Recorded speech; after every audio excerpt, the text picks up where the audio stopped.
Idealism is the enemy of progress.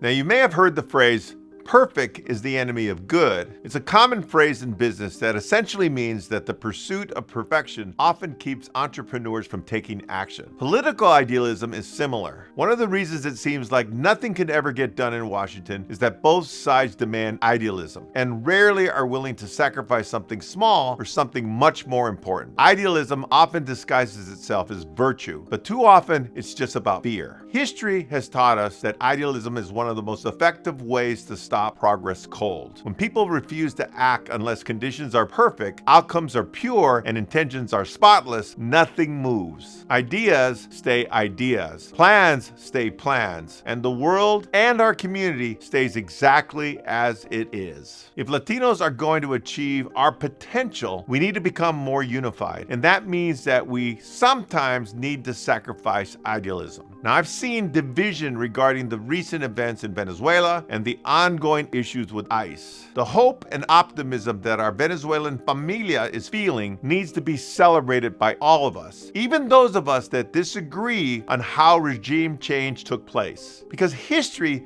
doesn't move because people agreed on the perfect answer. It moves because someone took action. And we all, and I mean all, must be supportive of the millions of our Latino brothers and sisters who are enraged over the brutality that we're seeing perpetrated by ICE, especially those of us who fundamentally support the actions of this administration. Because there's some things that should not be sacrificed under any circumstances, specifically the dignity of our community. Now, progress doesn't happen in theory, it happens in reality. And reality is messy. Every meaningful improvement comes with sacrifices. Every advancement is imperfect. Every step forward creates new problems. And if you're unwilling to engage with that imperfection, we're not protecting our values, we're abandoning our responsibility. The people who change the world are not the ones waiting for moral certainty. They're the ones willing to accept imperfect progress over stagnant purity. So if we want change, we can't ask for perfection because momentum matters, results matter, because the greatest threat to progress isn't opposition, it's idealism, which is the enemy of progress. If you want to learn more about the Latino brand,